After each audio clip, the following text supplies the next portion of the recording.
ಎಲ್ರಿಗೂ ನಮಸ್ಕಾರ. ಬನ್ನಿ ಇವತ್ತು ಭಾಗ್ಯಲಕ್ಷ್ಮಿ ಸಂಚಿಕೆ ಏನಾಗಿದೆ ನೋಡ್ಕೊಂಬರೋಣ. ತನ್ವಿ ಪೂಜೆ ಮಾಡಿ ಮೇಲೆ ಇರ್ತಾಳೆ. ಅಲ್ಲಿಗೆ ಹೋಗಿ ಕೇಳ್ತಾಳೆ, ಅಕ್ಕ ಏನು ಮಾಡ್ತಾ ಇದೀಯಾ ಇಲ್ಲಿ ಅಂತ ಕೇಳಿದ್ದಕ್ಕೆ, ಇಲ್ಲ ಕಣೆ ಸುಮ್ಮನೆ ಬಂದಿದ್ದೀನಿ, ಬಂದು ರೀಲ್ಸ್ ನೋಡ್ತಾ ಇದ್ದೀನಿ ಅಷ್ಟೇ ಅಂತ ಹೇಳ್ತಾಳೆ. ಅಕ್ಕ ನನಗೆ ಶ್ರೇಷ್ಠ ಆಂಟಿ ನಂಬರ್ ಕೊಡಿ ಅಂತ ಕೇಳ್ತಾಳೆ. ಏನಕ್ಕೆ ಅವಳ ನಂಬರ್ ನಿನಗೆ ಅಂತ ಕೇಳ್ತಾಳೆ. ಇಲ್ಲ ನನ್ನ ಪಪ್ಪ ಕಾಲ್ ಮಾಡ್ತಾ ಇದ್ದೀನಿ, ಅವ್ರು ಪಿಕ್ ಮಾಡ್ತಿಲ್ಲ, ಅದಕ್ಕೋಸ್ಕರ ನಂಬರ್ ಕೊಡಿ ಅಂತ ಕೇಳಿದ್ರೆ, ಸರಿ ತಗೋ ಆಯಿತು ಅಂತ ಹೇಳ್ಬಿಟ್ಟು ಅವ್ಳು ಕೆಳಗಡೆ ಹೊರಟೋಗ್ತಾಳೆ. ಆಮೇಲೆ ಧನ್ವಿ ಏನು ಮಾಡ್ತಾಳೆ, ಫೋನ್ ಮಾಡ್ತಾಳೆ ಶ್ರೇಷ್ಠಾಗೆ. ಒಂದು ರಿಂಗ್ ಆದ ತಕ್ಷಣ ಕಟ್ ಮಾಡಿಬಿಟ್ಟು, ಅಯ್ಯೋ ಇಲ್ಲ ಬೇಡ ಇವರು ಕಾಲ್ ಮಾಡೋದೇಕೋ ನಾನು ಮಾಡ್ತಿರೋದು ಸರಿ ಅಂತ ಅನಿಸ್ತಾ ಇಲ್ಲ ಅಂಥೇಳಿ ಕಟ್ ಮಾಡಿಡ್ತಾಳೆ. ಮತ್ತು ರಿಟರ್ನ್ ಕಾಲ್ ಬರುತ್ತೆ. ಶ್ರೇಷ್ಠ, ಏನಮ್ಮ ಕಾಲ್ ಮಾಡಿದ್ದೀಯಾ ಏನಕ್ಕೆ ಅಂದ ತಕ್ಷಣ, ನನ್ನ ನಂಬರ್ ನಿಮ್ಮ ಹತ್ರ ಇಟ್ಕೊಂಡಿದ್ದೀರಾ ಅಂತ ಕೇಳಿದರೆ, ತಾಂಡೋ ಮಗಳ ನಂಬರ್ ನನ್ನ ಹತ್ರ ಇಟ್ಕೊಂಡಿರಲ್ವಾ ಅಂತೇಳಿ ಹೇಳ್ತಾಳೆ. ಹೇಳು ಏನು ವಿಷಯ, ಏನು ಕಾಲ್ ಮಾಡಿದ್ದೀಯಾ ಅಂತೇಳಿ ಕೇಳಿದ್ದಕ್ಕೆ, ಇಲ್ಲ ನಾವು ಈ ಥರ ಒನ್ ಡೇ ಟ್ರಿಪ್ ಪ್ಲ್ಯಾನ್ ಮಾಡಿದ್ದೀವಿ, ಹೋಗಬೇಕು, ಆದರೆ ಮನೇಲಿ ಯಾರೂ ಒಪ್ತಾ ಇಲ್ಲ. ಅಜ್ಜಿ ನೋಡಿದ್ರೆ ಈ ಥರ ಎಲ್ಲ ಹೇಳ್ಕೊಂಡು ಬಂದರೆ ಕೈ ಕಾಲು ಮುರಿದು ಮೂಲೆಯಲ್ಲಿ ಕೂರಿಸ್ತೀನಿ ಅಂತ ಹೇಳಿದ್ರು. ಅಮ್ಮನ ಹತ್ರ ಕೇಳಿದೆ, ಅಮ್ಮ ಇದಕ್ಕೆ ನಾನು ಸಪೋರ್ಟ್ ಮಾಡಲ್ಲ ಅಂತೇಳಿ ಬೈದಿದ್ದಾರೆ. ಅಪ್ಪನ ಹತ್ರ ಕೇಳಿದ್ದಕ್ಕೆ, ಅಪ್ಪ ನೀನು ಕಾಲೇಜ್ಗೆ ಹೋಗಬೇಕು ಬರಬೇಕು ಅಷ್ಟೇ, ಈ ಥರ ಸುತ್ತಾಡೋಕ್ಕೆಲ್ಲ ಕಳಿಸೋದಿಲ್ಲ ಅಂತ ಹೇಳಿ ಬೈದ್ಬಿಟ್ಟಿದ್ದಾರೆ. ನನಗೆ ಒಂದು ಸೈನ್ ಮಾಡಿಕೊಡ್ಬೇಕು ಅಂತ ಕೇಳಿದ ತಕ್ಷಣ, ಆಯಿತು ಮಾಡಿಕೊಡ್ತೀನಿ, ನೀನು ನಾಳೆ ಹೊರಗಡೆ ನಂಗೆ ಸಿಗು, ನಾನು ಸೈನ್ ಮಾಡಿಕೊಡ್ತೀನಿ ಅಂಥೇಳಿ ಶ್ರೇಷ್ಠ ಹೇಳ್ತಾಳೆ. ಈ ಕಡೆ ಕೆಳಗಡೆ ಭಾಗ್ಯ ಒಂದು ಕ್ಯಾಲೆಂಡರ್ ತೊಗೊಂಡು ನೋಡ್ತಾ ಇರ್ತಾಳೆ. ಮಂತ್ಲಿ EMI ಎಲ್ಲ ಎಷ್ಟು ಕಟ್ಟಬೇಕು ಅಂತೇಳಿ. ಮನೆ ಬಾಡಿಗೆ ಕಟ್ಟಬೇಕು, ಆಮೇಲೆ ಗುಂಡನ ಫೀಸ್ ಕಟ್ಟಬೇಕು, ಫಸ್ಟೇ ಒಂದು ಗುಂಡನ ಫೀಸ್ ಕಟ್ಟು ಬಿಡೋಣ ಅಂಥೇಳಿ ಯೋಚನೆ ಮಾಡ್ತಾ ಇರ್ತಾಳೆ. ಅವ್ರ ಅತ್ತೆ ಬಂದು, ಇಲ್ಲ ಬಿಡಮ್ಮ ನನಗೆ ಗೊತ್ತಿದೆ ನೀನು ಎಲ್ಲನೂ ನಿಭಾಯಿಸ್ತೀಯಾ, ಯಾವುದೇ ಕಾರಣಕ್ಕೂ ನೀನು ಇದಕ್ಕೆಲ್ಲ ಭಯ ಪಟ್ಕೋಬೇಡ ಭಾಗ್ಯ ಅಂತ ಹೇಳ್ತಾರೆ. ಇಲ್ಲ ಅತ್ತೆ, ನಂಗೆ ನೀವಿರ್ಬೇಕಾದ್ರೆ ನನಗೆ ಯಾವ ಭಯನೂ ಇಲ್ಲ, ನಾನು ಆರಾಮಾಗಿರ್ತೀನಿ ಅಂತ ಹೇಳೋಷ್ಟರಲ್ಲಿ ಒಂದು ಫೋನ್ ಬರುತ್ತೆ. ಅವ್ರ ಅತ್ತೆ ಹೋಗಿ ಫೋನ್ ತಗೋತಾರೆ. ಅದು ತಾಂಡವ್ ಫೋನ್ ಮಾಡಿರ್ತಾರೆ. ಏನಮ್ಮ ಹೇಗಿದೆಯಾ ಅಂತ ಕೇಳಿದ ತಕ್ಷಣ, ಇನ್ನೇಗಿರ್ತೀಯ, ನಾನೊಬ್ಳು ಸ್ಟುಪಿಡ್ ಕ್ವಶನ್ ಥರ ನಿನ್ನನ್ನು ಕೇಳ್ತಾ ಇದ್ದೀನಿ, ಆ ಮನೆಯಾಳಿ ಭಾಗ್ಯ ಇದ್ದಾಳಲ್ಲ ಅವಳ ಜೊತೆ ಇದೆಯಲ್ಲ, ನೀನು ಹೇಗೆ ತಾನೇ ಚೆನ್ನಾಗಿರೋಕ್ಕಾಗತ್ತೆ ಅಂತ ಹೇಳಿದ ತಕ್ಷಣ, ನೀನು ಅದೆಲ್ಲ ಹೇಳಬೇಡ, ನೀನು ಆ ಮನೆಯಾಳಿ ಒಬ್ಳ ಜೊತೆ ಇದೆಯಲ್ಲ ಅದಕ್ಕಿಂತ ನಾವು ಚೆನ್ನಾಗಿ ಇದ್ದೀವಿ ಅಂಥೇಳಿ ಬೈತಾಳೆ. ಸರಿ ಊಟ ಆಯಿತಾ ಅಂತ ಕೇಳಿದ್ದಕ್ಕೆ, ನಾವು ಬೇರೆಯವ್ರ ಮನೆಯೆಲ್ಲ ಹಾಳು ಮಾಡೋಕ್ಕೆ ಹೋಗಲ್ಲ, ನಮಗೆ ಬೇರೆಯವ್ರ ಮನೆ ವಿಷಯ ಬೇಡ, ನನ್ನ ಮನೆ ಹಾಳೊಬ್ಬ ನನ್ನ ಮಗ ಇದ್ದಾನಲ್ಲ ಅವನಿಗಿಂತ ನಾವು ಚೆನ್ನಾಗೇ ಇದ್ದೀವಿ ಇಲ್ಲಿ.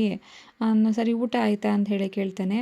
ನಾನೊಬ್ಬ ಮತ್ತೆ ಸ್ಟುಪಿಡ್ ಕ್ವಶನ್ ಕೇಳ್ತಾ ಇದ್ದೀನಿ, ಅವಳ ಜೊತೆ ಇರ್ಬೇಕಾದ್ರೆ ನಿಂಗೆ ಒಂದು ತುತ್ತು ಅನ್ನ ಕೂಡ ಗತಿ ಇರಲ್ಲ ಅಲ್ವಾ ಅಂತ ಹೇಳಿದ್ರೆ, ನನ್ನ ಮಗಳು ನನ್ನ ಜೊತೆ ಇರೋ ತನಕ ನನಗೆ ಯಾವ ತೊಂದರೆನೂ ಆಗಲ್ಲ, ನಾನು ಚೆನ್ನಾಗೇ ನೋಡ್ಕೋತಿದ್ದಾಳೆ ಅಂತೇಳಿ ಹೇಳ್ತಾಳೆ.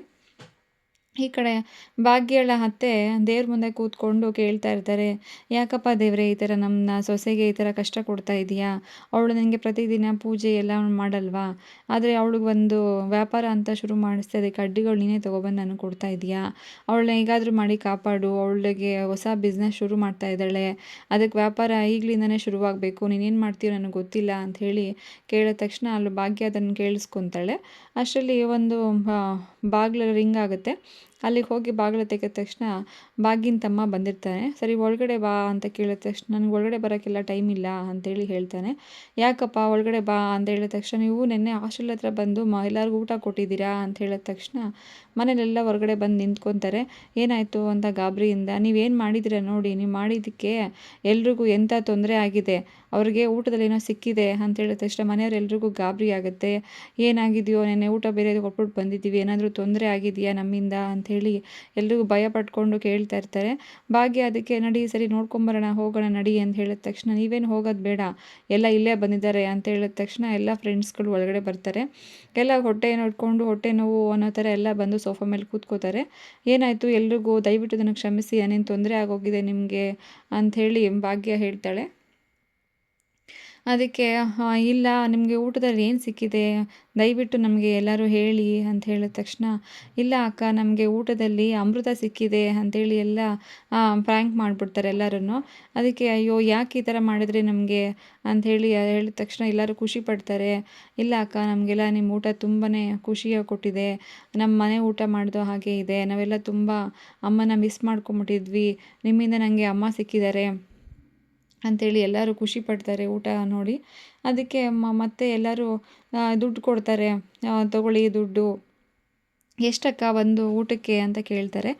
ಒಂದು ಊಟಕ್ಕೆ 30 ರೂಪಾಯಿ ಅಷ್ಟೇ ಅಂತ ಹೇಳಿದ ತಕ್ಷಣ, ಸರಿ ತಗೊಳ್ಳಿ ಅಕ್ಕ, ಇನ್ಮೇಲೆ ನಮಗೆ ಹಾಸ್ಟೆಲ್ಗೆ ಊಟ ತೊಗೊಬಂದು ಕೊಡಿ, ಇನ್ಮೇಲೆ ನಿಮ್ಮ ಕೈ ಅಡುಗೆ ನಾವು ಯಾವಾಗಲೂ ತಿಂತಾ ಇರ್ತೀವಿ ಅಂಥೇಳಿ ಎಲ್ಲರೂ ಖುಷಿ ಪಟ್ಕೊಂಡು ದುಡ್ಡು ಕೊಡ್ತಾರೆ. ಈ ಕಡೆ ಬಾಗಿನ ತಮ್ಮನೂ ತೊಗೊಳ್ಳಿ ಅಕ್ಕ ದುಡ್ಡು ಕೊಡ್ತೀನಿ ತೊಗೊಳ್ಳಿ ಅಂತ ಹೇಳಿದ ತಕ್ಷಣ, ಇಲ್ಲಪ್ಪ ನೀನು ನಂಗೆ ದುಡ್ಡೇನು ಕೊಡೋಕ್ಕೆ ಹೋಗಬೇಡ, ನಿನ್ನಿಂದನೇ ನನಗೆ ಈ ಬಿಸ್ನೆಸ್ ಶುರುವಾಗಿದ್ದು, ನೀನು ಅವತ್ತು ಊಟ ಮಾಡಿ ಕೈ ತೂತು ತಿಂದಿದ್ದಕ್ಕೇ ನನಗೆ ಈ ವ್ಯಾಪಾರ ಮಾಡೋದಕ್ಕೆ ಐಡಿಯಾ ಬಂದಿದ್ದು. ನೀನು ಈ ಮನೆ ಮಗನ ಥರ, ನೀನು ಯಾವುದೇ ಕಾರಣಕ್ಕೂ ನನಗೆ ದುಡ್ಡು ಕೊಡಬೇಡ ಅಂತ ಹೇಳಿದ್ರೆ, ಅವ್ರ ತಮ್ಮ ಇಲ್ಲ ಅಕ್ಕ ನೆನ್ನೆಲ್ಲ ನೋಡಿದ್ರೆ ಊಟ ಎಲ್ಲ ಫ್ರೀಯಾಗಿ ಕೊಟ್ಬಿಟ್ಟು ಬಂದಿದ್ದೀರಾ, ಮತ್ತು ಇವತ್ತು ಅಂದರೆ ಹೇಗೆ ಚೆನ್ನಾಗಿರುತ್ತೆ, ಅದೆಲ್ಲ ಬೇಡ ನೀವು ತೊಗೊಳ್ಳಿ ಅಂತ ಹೇಳ್ತಾನೆ. ಇಲ್ಲ ಬೇಡಪ್ಪ ನೀವೇ ಇಟ್ಕೋ, ನನಗೇನು ನೀನು ದುಡ್ಡು ಕೊಡಬೇಡ, ಇನ್ಮೇಲಿಂದ ನೀನು ನನಗೆ ಈ ಮನೆ ಮಗನ ಥರ ಅಂತ ಹೇಳಿದ ತಕ್ಷಣ ಮನೆಯವರೆಲ್ರಿಗೂ ಖುಷಿ ಆಗುತ್ತೆ. ಅಂತೂ ಭಾಗ್ಯನಿಗೆ ಒಂದು ಒಳ್ಳೆ ಕೆಲಸ ಸಿಕ್ತು, ಅದರಿಂದ ಬೋಣಿನೂ ಆಯ್ತಲ್ಲ ನಿನಗೆ ಅಂತೆಲ್ಲರೂ ಮನೆಯವರೆಲ್ಲ ಖುಷಿ ಪಡ್ತಾರೆ. ಈ ಕಡೆ ಶ್ರೇಷ್ಠ ಏನು ಮಾಡ್ತಾಳೆ, ಆ ಧನ್ವಿ ಸೈನ್ ಮಾಡಿಸ್ಕೊಬರೋದಕ್ಕೆ ಅಂತ ಬಂದಿರ್ತಾಳಲ್ಲ, ಅಲ್ಲಿ ಒಂದು ಪಾರ್ಕ್ ಹತ್ರ ಹೋಗಿ ಕೂತ್ಕೊಂಡಿರ್ತಾರೆ.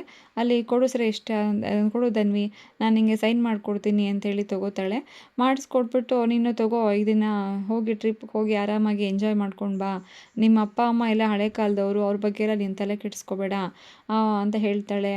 ಶ್ರೇಷ್ಠ ಅಕ್ಕ ಇನ್ನೊಂದು ವಿಷಯ, ನೀವು ಪಾಪನ ಹತ್ರ ಯಾವುದೇ ಕಾರಣಕ್ಕೂ ಈ ವಿಷಯನ ಹೇಳಬೇಡಿ, ಅವ್ರಿಗೆ ಗೊತ್ತಾದರೆ ಸುಮ್ಮನೆ ನಮಗೆಲ್ಲರಿಗೂ ಬೈತಾರೆ ಅಂಥೇಳಿ ಹೇಳ್ತಾಳೆ.